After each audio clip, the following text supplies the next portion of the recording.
పరిశుద్ధుడా, ప్రేమగల తండ్రి, కృపగల దేవ, నీ ప్రశస్తమైన పరిశుద్ధమైన ఘనమైన నామానికి మా నిండు కృతజ్ఞత వందనములు చెల్లిస్తున్నాము. వాక్యపు వెలుగులోనికి మా ప్రయాణము కొనసాగుతూ ఉండగా ఈ పరిశుద్ధాత్మ బలాన్ని, శక్తిని నాకు అనుగ్రహిస్తూ అమూల్యమైనటువంటి సందేశము ద్వారా ప్రభువా, మరొక పర్యాయము మేమందరం కూడా లోతైన విశ్వాసములో దేవుని వాక్యం వింటుండగానే దేవుని స్వరాన్ని వినడానికి, స్వస్థతలు పొందుకోవడానికి, ఆశీర్వాదములు పొందుకోవడానికి సహాయం చేయగలంటూ ప్రార్థిస్తూ చేరవచ్చిన దైవిక కుటుంబం అంతటిని దీవించగలరని క్రీస్తు నామమున వేడుకొంటున్నాము తండ్రి. దయచేసి కూర్చుందా.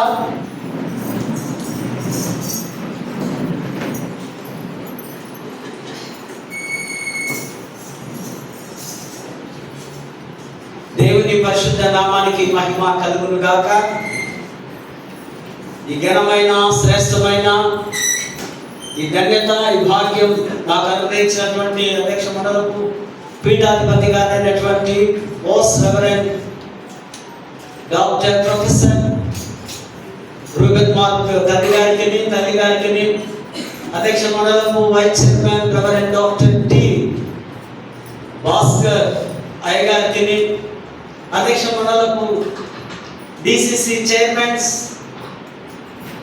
లే నాయకులు, క్లర్చి, అధ్యక్ష మండలంలో ఉన్న అన్ని సంఘాలకు, సిఎస్ఐ వెస్లీ చర్చ్ జగదేవిగుట్ట సంఘపక్షముగా వారికి మా నిండు దీవెనలు, శుభములు, దైవాశీస్సులు తెలియపరుస్తూ దైవ ఆరాధనకు భయముతో, భక్తితో చేరవచ్చినటువంటి స్థానిక సంఘానికి, సంఘ నాయకులకును, చేరవచ్చిన మీకందరికీ మరొక పర్యాయము దేవుని నామమున ఉదయకాల శుభములు, దీవెనలు తెలియపరుస్తూ ఉంటున్నాను.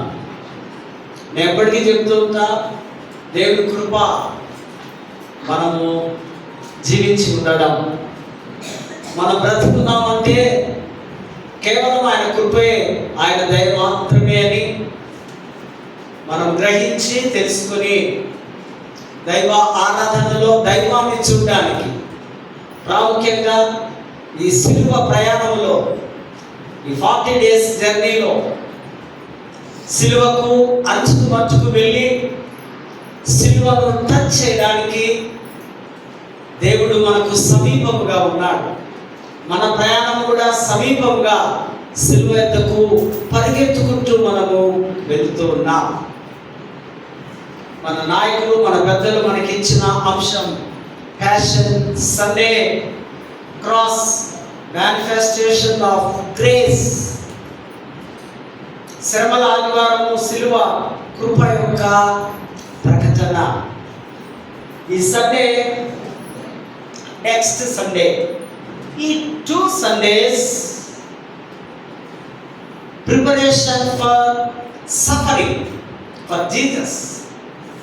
యేసు కొరకు ఈ శ్రమలు పడడానికి ఈ 2 వారాలు ప్రభు తన శ్రమల దినాలను సూచిస్తూ ఉన్నారు. స్పర్జన్ అనే ఒక భక్తుడు మాటను రాస్తూ ఉంటున్నాడు.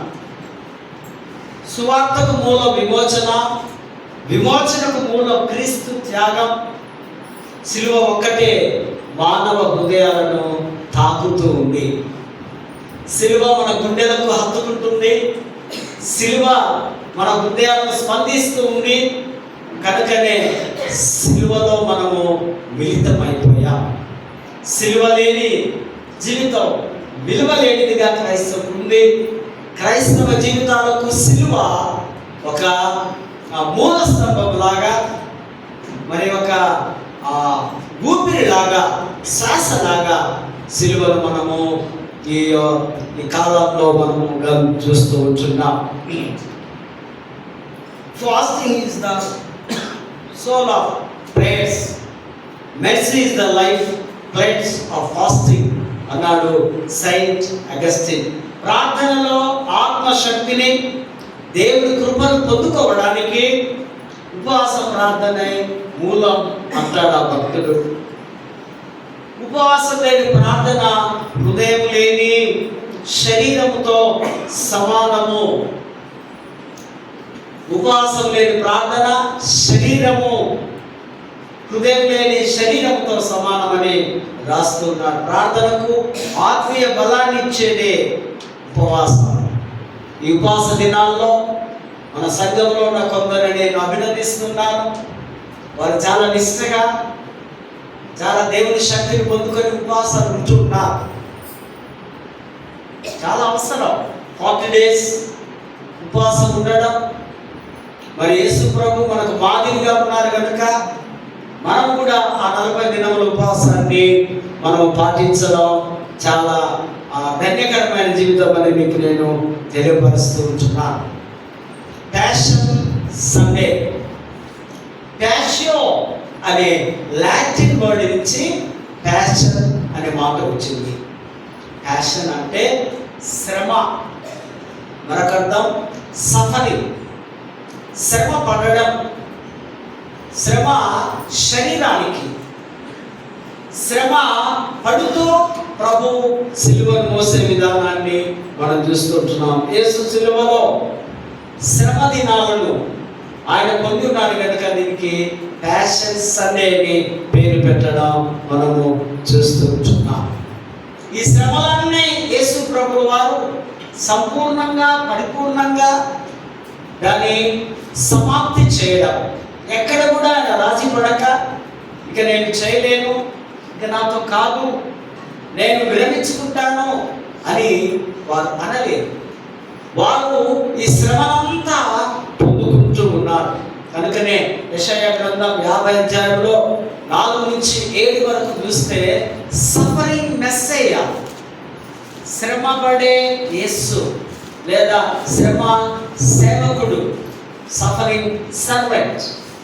ఈ 4 వచనాల్లో మనం చూస్తాం. దేవుడు మానవుల నిమిత్తమై యేసుని లోకానికి పంపాడు. తన ప్రయాణంలో చాలా ప్రాముఖ్యమైనటువంటి యొక్క సాధనం క్రాస్. ప్యాషన్తో పాటు, ఈ శ్రమతో పాటు తను ఆ సిలువను పొందుకోవడాన్ని ఇక్కడ మనము గమనిస్తున్నాం. బాధపడే సేవకుడుగా ఈయన ఈ యొక్క యెషయా గ్రంథ ప్రవక్త రాస్తూ ఉన్నారు. కీర్తనలు 22వ అధ్యాయము 1 నుంచి మనము చదివినట్లయితే 8 నుంచి 24 వరకు మానవ జీవితానికి, అందులో ఉన్నటువంటి శ్రమలు, బాధలు, దుఃఖము, వేదన, కష్టము, మరణము, పునరుద్ధానము యేసు ప్రభు ఆ కీర్తనలో మనము గమనించవచ్చు. తీరిగ్గా ఉన్నప్పుడు మీరు చదువుకోండి. మరి 2వ పదం క్రాస్. క్రాస్ అంటే మనకందరికీ తెలుసు సిలువ. సిలువ అంటే ఒక నిలువు కర్ర, ఒక అడ్డకర్ర, ఈ కొయ్య. ఈ సిలువ ఆదిలో నుంచి, అనాది కాలంలో నుంచి, కొన్ని వేల సంవత్సరాల నుంచి తప్పు చేసిన వారికి శిక్షనిచ్చేదిగా, అది ఒక సిగ్గుమాలినటువంటి ఆ శిక్ష, భయంకరమైన అవమానకరమైనటువంటి శిక్ష. ఈ యొక్క క్రాస్, లాటిన్ భాషలో క్రస్, క్రస్ అంట. క్రస్ అనగా నిలువుటు, ఒక కర్ర, అంటే కర్ర అని. మరణ శిక్ష విధించడానికి ఉపయోగించే కొయ్య అని దీని యొక్క భావాన్ని మనం చూస్తూ ఉంటున్నాం. మరి గ్రీక్ భాషలో స్టారోస్, గ్రీకులో స్టారోస్ అంటున్నాం, హీబ్రూలో టౌ. టౌ ఈ పదాల కలయిక అన్నీ కూడా ఈ 2 కర్రలే, ఒకటి స్ట్రైట్, మరొకటి అడ్డంగా ఉంటూ వారిని శిక్షించే విధానాన్ని మనము చూస్తూ ఉంటున్నాం. మరణానికి మరణ శిక్ష మనం చూస్తాం. ద్వితీయోపదేశకాండ 21వ అధ్యాయం 23లో కూడా అక్కడ మనం గమనించైతే ఒక మాను మీద వేలాడదీయాలి.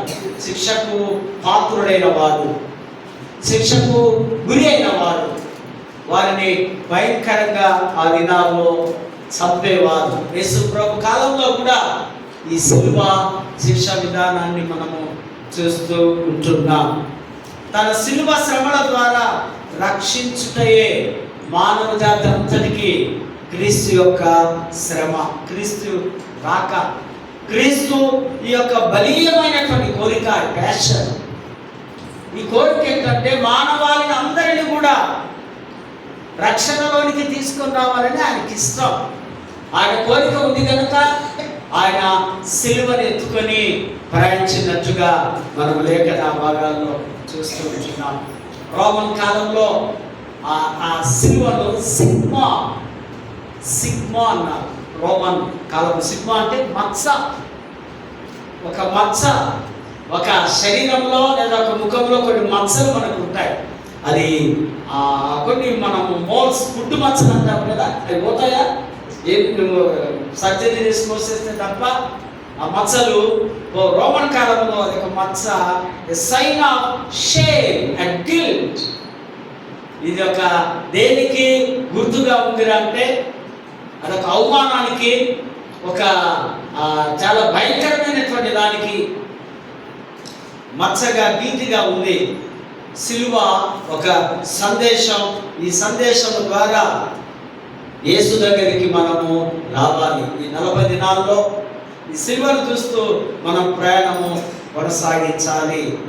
సిలువ ఒక సందేశం, cross a mark of sign. ఇదొక గుర్తుగా, ఒక సంకేతముగా ఉంది. ఈ క్రాస్ యొక్క విధానం, రకరకాల క్రాస్ మనం చూస్తాం. యేసు ప్రభు ఆ కల్వరి కొండలో లాటిన్ క్రాస్ ప్లస్ గుర్తులో ఉంటుంది. లాటిన్ వారి యొక్క ఆ సాంప్రదాయాన్ని, వారి యొక్క అటువంటి క్రాస్ను వారు తయారు చేసి ప్రభులు వారిని అక్కడ సిలువ వేసినట్టుగా మనం చూస్తూ ఉంటున్నాం.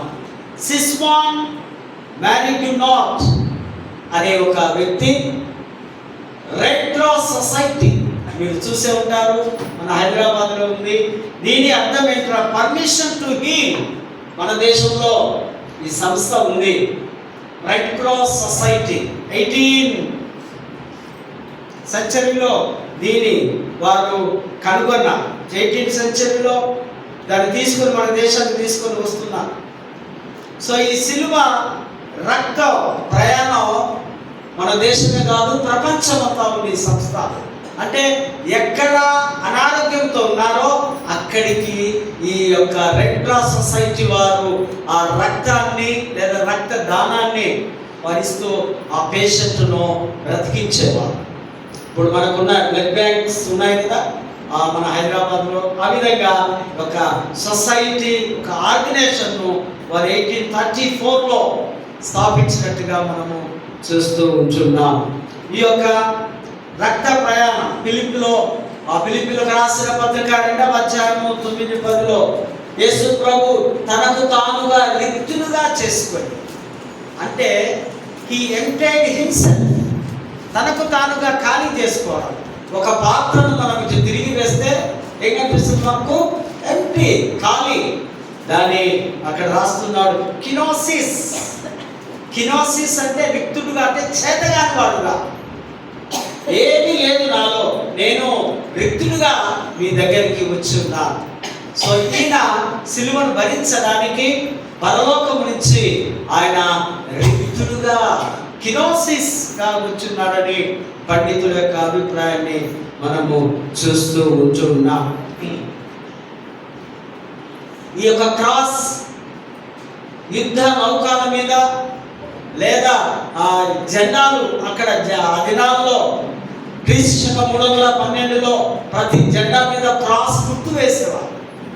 క్రాస్ గుర్తులో ఇది యేసు ప్రభువారు రక్తము చిందించినదిగా ఎరుపు గుర్తులో వేస్తూ యుద్ధానికి వెళుతున్నప్పుడు ప్రాముఖ్యంగా కాన్స్టాంటినోపుల్ చక్రవర్తి అనే అతడు తన తల్లి ద్వారా యేసుని గురించి విని అతను ఎక్కడికి వెళితే అక్కడ ఈ యొక్క జెండాను, గెలిచిన దేశంలో జెండాను స్థాపించి వచ్చేవారు. ఇప్పుడు మన దేశానికి స్వాతంత్రం వచ్చినప్పుడు ఢిల్లీ ఎర్రకొండలో మన యొక్క జెండాను అక్కడ మనం పెట్టాం.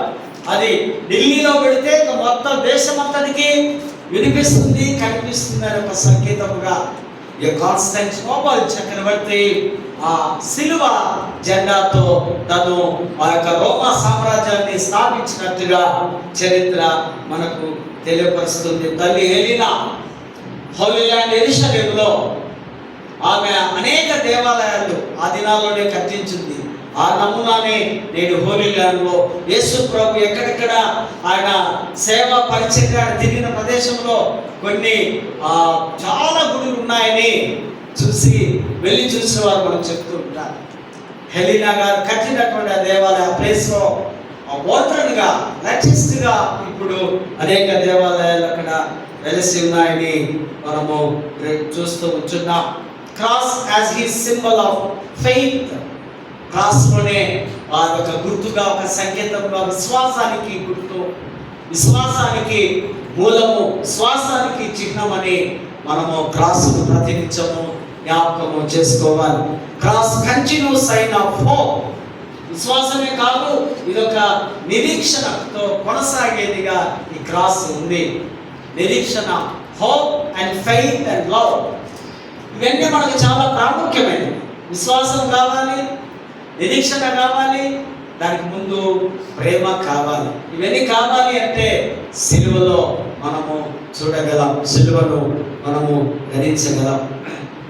ఈ క్రాస్ అందరికీ మనకు దీవెనకరముగా ఉంది. నేడు దినాల్లో మనం చూస్తే దేవాలయాల్లో, మన గృహాల్లో, ప్రతి పనిలో, ప్రతి చోట, ప్రతి ఆభరణాల్లో మనము క్రాస్ యొక్క గుర్తును మనము చూస్తూ ఉంటున్నాం. ఇది 4th సెంచరీ వరకు కొనసాగింది. సిలువ మరణాలు కాన్స్టాంటినోపుల్ చక్రవర్తి, రోమా సామ్రాజ్యం చక్రవర్తి క్రైస్తవుడైన తర్వాత సిలువ మరణాలు రద్దయ్యాయి. ఇప్పుడు మీకు ప్రపంచంలో ఎక్కడ కూడా సిలువ మరణాలు మనకు కనిపించవు.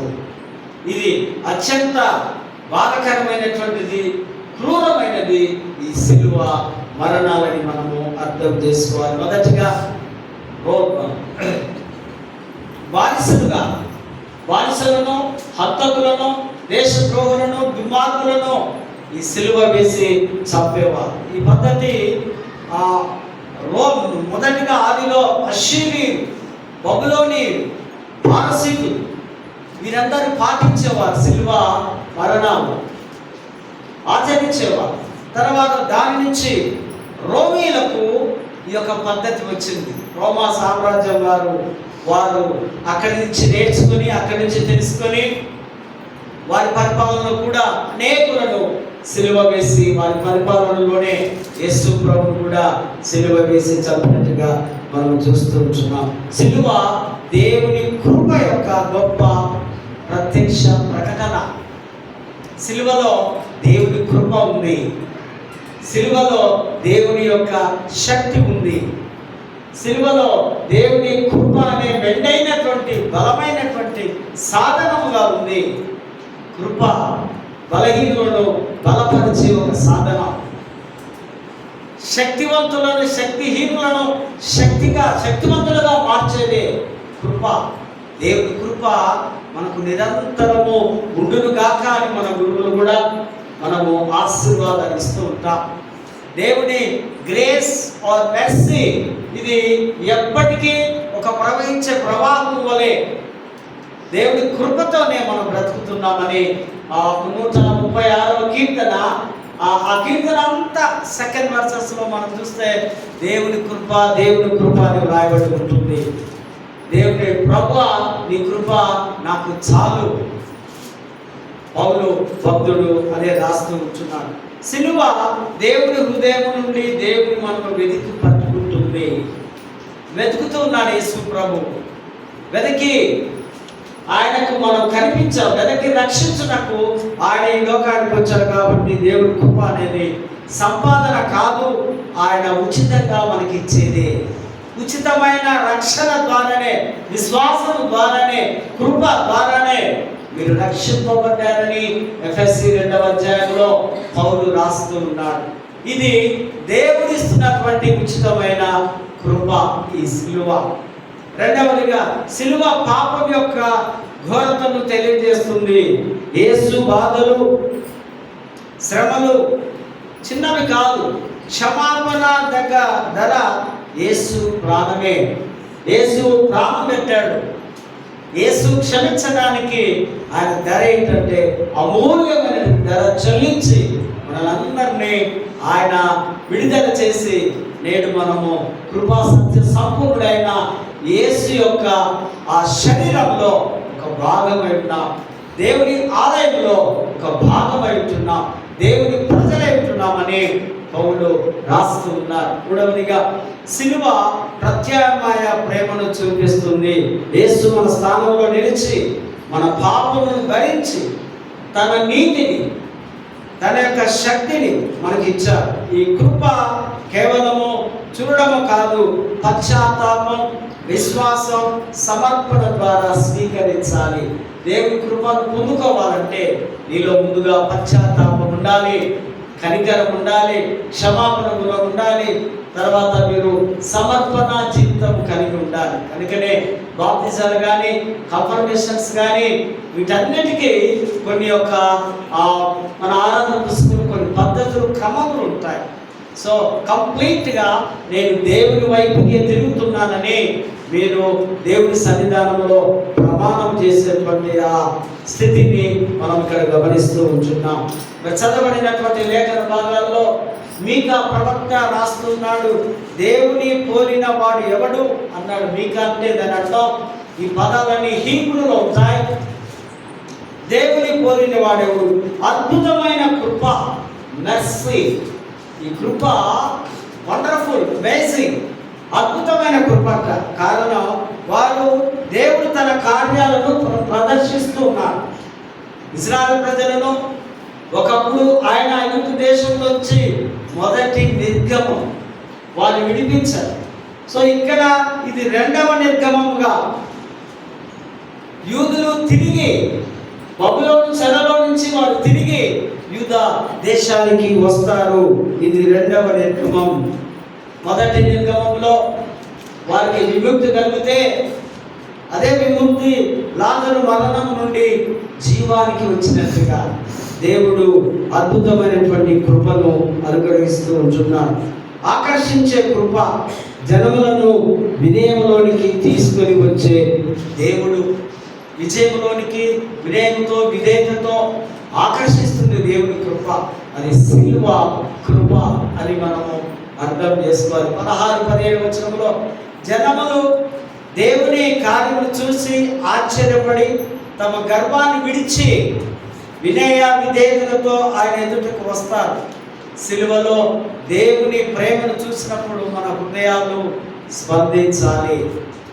అక్కడ గర్విష్ఠులుగా ఉన్నటువంటి ఇశ్రాయేలు ప్రజలు ఆయన కృపను ఎప్పుడు తాకుతూ ఉన్నారో, ఎప్పుడు అనుభవిస్తూ ఉన్నారో వారు ప్రభు దగ్గరికి యెహోవా నీవే నిజమైన దేవుడు, మమ్మల్ని రక్షించేవాడవని ఆయన ఎదుటకు వస్తారని ప్రవక్త రాస్తున్నారు. సిలువ మనలను గర్వము నుండి వినయానికి నడిపిస్తూ ఉంది. ఒకప్పుడు గర్విష్ఠులముగా ఉన్నటువంటి మనలను సిలువ తన వినయంలోనికి నడిపిస్తూ ఉంది. మూడవదిగా ఆశ్చర్యకరమైనటువంటి కృప. పాపాన్ని క్షమించే దేవుడు ఆశ్చర్యకార్యములు చేస్తారు.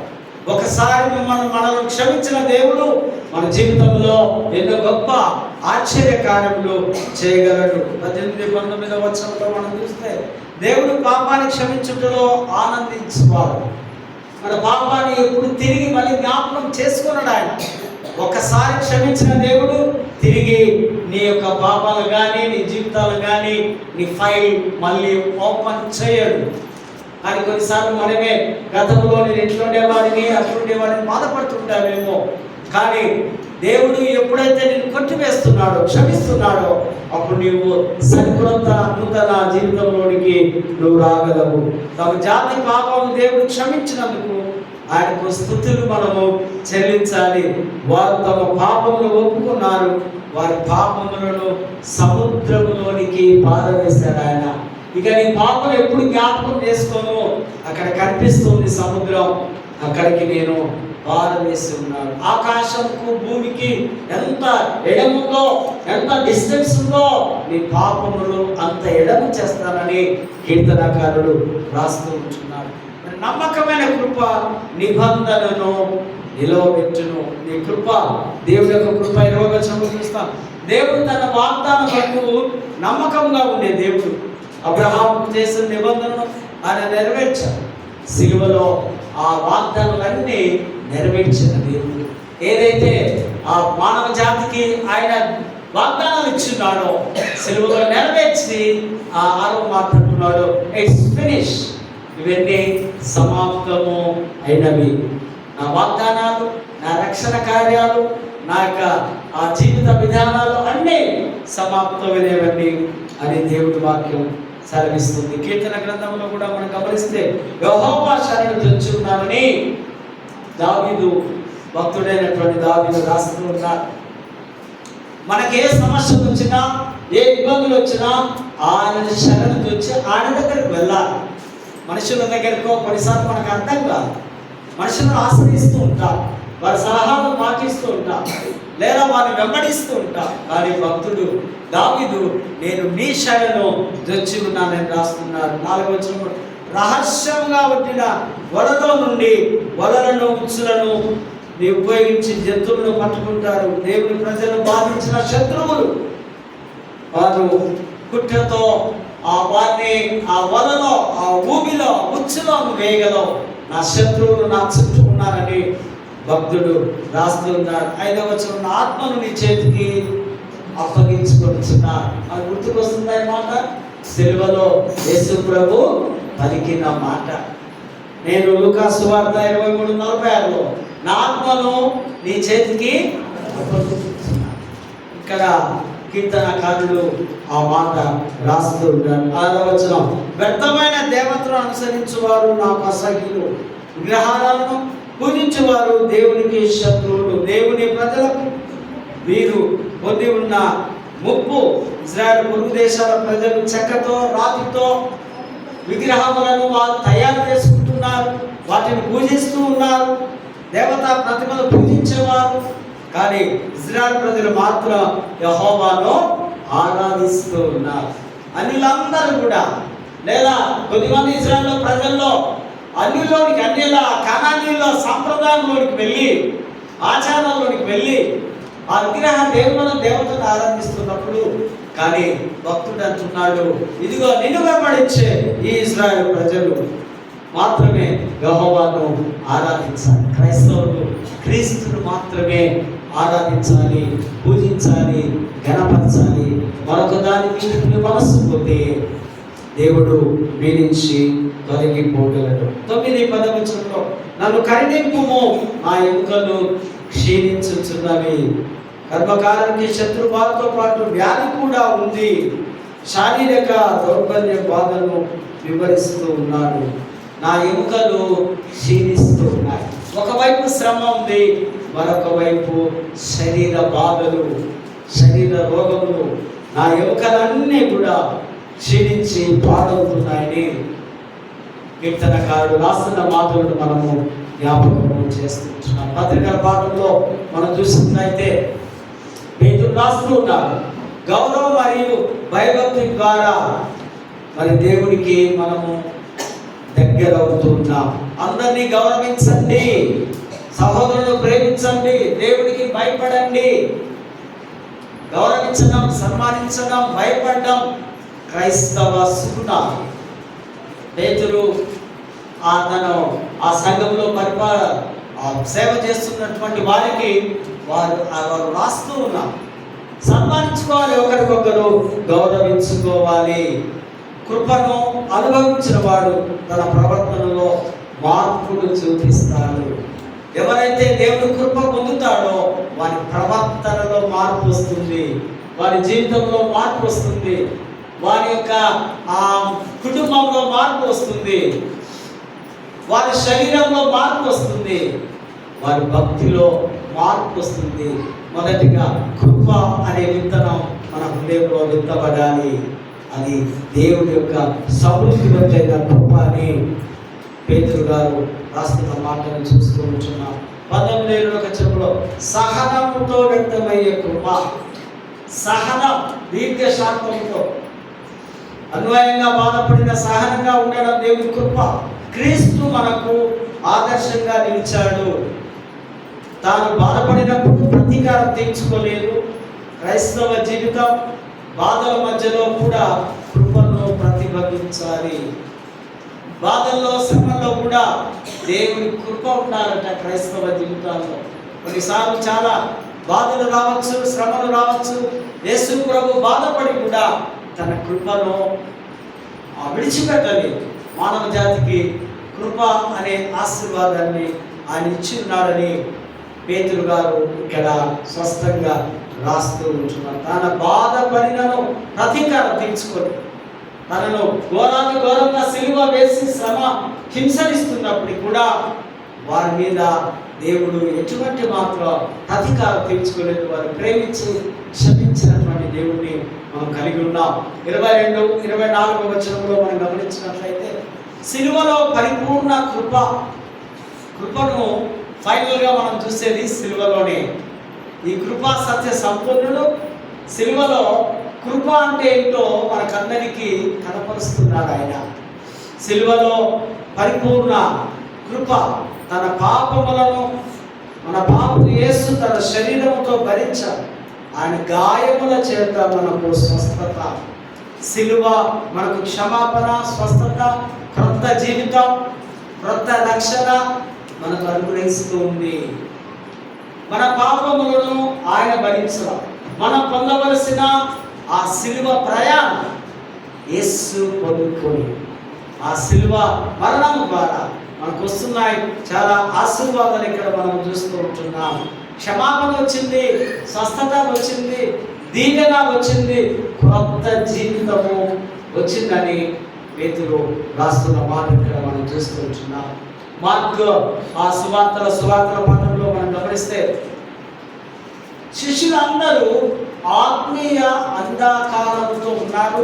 వారే కాదు, యేసు ప్రభు దగ్గర ఉన్నటువంటి శాస్త్రులు, పరిసయ్యులు, సద్దుకయ్యులు, యాజకులు వీరందరూ కూడా కళ్ళు ఉన్నాయి కానీ కళ్ళు లేని వారుగా, బ్లైండ్ వారుగా అక్కడ ఈ ప్యాసేజ్లో మనము చూస్తుంటున్నాం. ఎరుకోకు ప్రభు వస్తూ ఉంటున్నారు మార్గమధ్యంలో. అక్కడ ఈ యొక్క గుడ్డివాడు అంటే మనం తెలుసు కదా, ఈ బ్రెయిలీ సృష్టికర్త మీకు తెలుసా? చదువుకున్న పిల్లలు 6 డాట్స్తో ఒక లిపింగ్ కనిపెట్టాడు ఆయన. యాక్చువల్గా ఆయన 4 years వరకు బాగున్నాడు, కంటి చూపు ఉంది.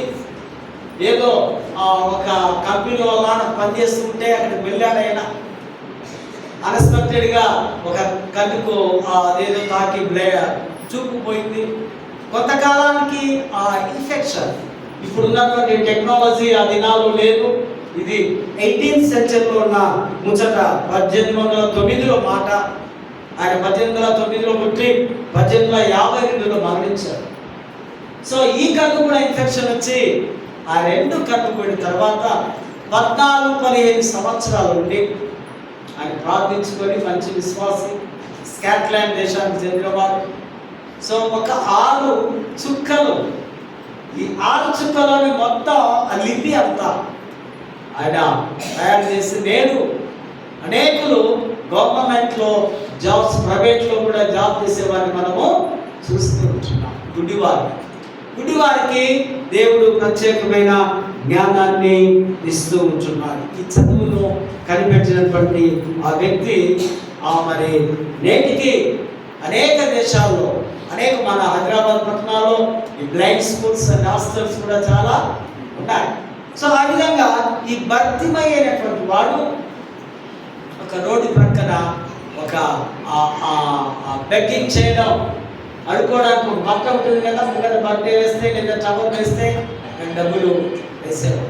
సో ఈయనకి అర్థమైపోయింది యేసు ప్రభు వస్తున్నారు, అప్పుడు ఇప్పుడు ఆయన విన్నట్టున్నాడు, ఈయన అద్భుతాలు చేసేవాడు ఈయన యేసు అని.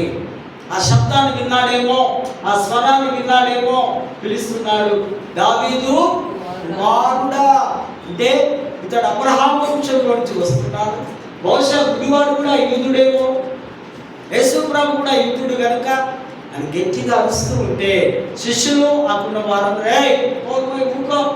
ఎక్కువ మాట్లాడుతూ పిలవక, బిజీలో పోతున్నాడు, సేవకు వెళుతున్నాడు ఆయన ఎప్పుడు తర్వాత గడుస్తారు లేని వాడిని గద్దిస్తూ ఉండగానే వాడు ఇంకా గట్టిగా అతడు విడుస్తూ ఉన్నాడు. అందుకనే యెషయా గ్రంథం 35వ వచనంలో గుడ్డివారి కన్నులు తెరవబడును అని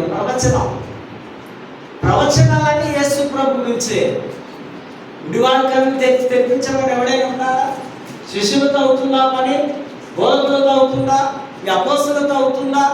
ఎవరితో కూడా కాదు, ఒక యేసు ప్రభుతోనే అవుతుంది. కనుక ఇక్కడ ఈ ప్రవక్త యెషయా ఆయన గురించే రాస్తున్నాడు. 35వ అధ్యాయం 5వ వచనంలో గుడివారి కన్నులు తెరిపించబడును. గుడివారు యేసును మెస్సియాగా అంగీకరించారు, ప్రజలందరూ పుట్టుకోమన్నాడు. కానీ యేసు వారి విశ్వాసాన్ని చూస్తున్నాడు. వారిలో ఉన్నటువంటి బలమైనటువంటి విశ్వాసాన్ని, నమ్మకాన్ని చూసి ఆయన సడన్ గా ఆగిపోయి, నీకు నేను ఏం చేయాలి, నా నుండి నీకేం కావాలి కోరుకో అంటే వాడు అంటున్నాడు, ప్రభువా దావీదు కుమారుడా యేసు, నాకు దృష్టిని కలుగజేస్తున్నాడు. వాటిలో ఉన్నటువంటి క్యారెక్టర్స్ మనం చూద్దాం. నెంబర్ 1, పట్టుదలతో కేకలు వేస్తున్నారు, శిష్యులు గద్దిస్తున్నారు, మాట్లాడక. కానీ ఈయనలో ఏముంది? పట్టుదలగా పోవాలని, నాకేం పని, నాకు యేసు కావాలి అని పట్టుదల ప్రార్థన మనం చేసుకుంటే, ఈ గుడివాళ్ళలాగా పట్టుదలతో యేసు ప్రభువును మనము అడిగినట్లయితే దేవుడు తప్పనిసరిగా మనకి ఇవ్వగలడు. రెండవదిగా సహనం. పట్టుదలతో పాటు సహనం కూడా ఉంది. ప్రాధాయపడుతూ ఉన్నాడు, విసుగు చెందడం లేదు. ఆయనలో చాలా సహనాన్ని మనము చూస్తూ ఉంటున్నాం. ఈయన సహనముతో గుడ్డివాడు యేసయ్యను అడుగుతున్నాడు. మూడవదిగా విధేయత ఉంది. తన వస్త్రమును పారవేసి, తన యేసు పైన నమ్మకం. ఇక నాకు ఈ వస్త్రాలతో పని లేదు, ఇక నేను బెగ్గింగ్ చేయడానికి పని లేదు, నేను నా యేసు నన్ను స్వస్థత పరుస్తాను, నా యేసు నాకు ఈ దినం ఆరోగ్యం ఇస్తాను, నేను చూడగలను అనే విశ్వాసంతో ఆ వస్త్రాన్ని కూడా ప్రవేశించినట్టుగా మనం చూస్తున్నాం. నాలుగవదిగా విజయం. యేసు అతని విశ్వాసాన్ని చూసి అతనికి స్వస్థత ఇస్తున్నాడు. విజయం పొందుకున్నాడు ఆయన. విశ్వాసంలో కూడా విజయం ఉండాలి. ఏ పనైనా దేవుడు అడిగితే దేవుడు ఇస్తాననే విజయం పొందుకోవాలి. చివరిగా అతడు వెంబడించడం, యేసుతో పాటు దేవాలయానికి వెళ్ళడం, యేసుతో పాటు సేవకు వెళ్ళడం. కారణం, అతనికి కళ్ళు తెరవబడ్డాయి. చీకటిలో నుంచి ఆయన వెలుగులోనికి వచ్చున్నాడు. వెలుగులో ప్రపంచాన్ని, సృష్టిని, కుటుంబాన్ని చూస్తున్నాడు. మొదటిగా యేసును చూస్తున్నాడు. వెలుగుకు ప్రాణదాత అయినటువంటి, వెలుగుకు జీవాధారమైనటువంటి యేసును చూసి ఆయనను వెంబడించినట్టుగా మనము లేఖన భాగాల్లో చూస్తున్నాం. ప్రియమైనటువంటి వాళ్ళ ప్యాషన్ సండేలో శ్రమలతో పాటు సిలువను కూడా మనం యేసును వెంబడించేవాళ్ళం అయితే, మన సొంత సిలువను ఎత్తుకొని మనం ప్రయాణం చేయాలి. 40 days ఈ జర్నీలో ప్రభు మనతో ఉంటాడు. మన వెంబడి మనకు విశ్వాసం ఉంటుంది, దేవుడి యొక్క శక్తి మనకు ఉంటుంది, దేవుడి కృపలో మనం ఎదగగలం. దేవుడి యొక్క ఆ కృప పొందినటువంటి మనం అనేకులకు ఈ యొక్క సిలువ త్యాగాన్ని గురించి, సిలువ యోగిని గురించి మనం ప్రకటించేవారు. ప్రొక్లమేషన్, ప్రకటన చేయడం, కేవలం సిలువను గురించి అనే సత్యాన్ని మనం అర్థం చేసుకొని రాబోయే దినాల్లో ఆ విధంగా ముందుకు సాగడానికి పరిశుద్ధాత్మ దేవుని యొక్క కృప, దైవాశీస్సులు దేవుడు మనకందరికీ అనుగ్రహించుకుంటాం. ప్రేమగల తండ్రికి వందనాలు చెల్లిస్తాం. ఒక నిమిషంలో దేవుని వాక్యాన్ని మేము విన్నాం, అర్థం చేసుకునే మనస్సును మాకు అనుగ్రహిస్తాం. సన్నిధిలో, కృపలో, శ్రమల్లో మేము కూడా యేసుతో పాటు పాలువాస్తున్నాయి. ఈ సిలువను ప్రతినిత్యము, ప్రతిరోజు మోసేవారు, వెంబడించేవారు, మా హృదయ నేత్రము తెరవగలరు. యేసు నామమున వేడుకుంటున్నాము.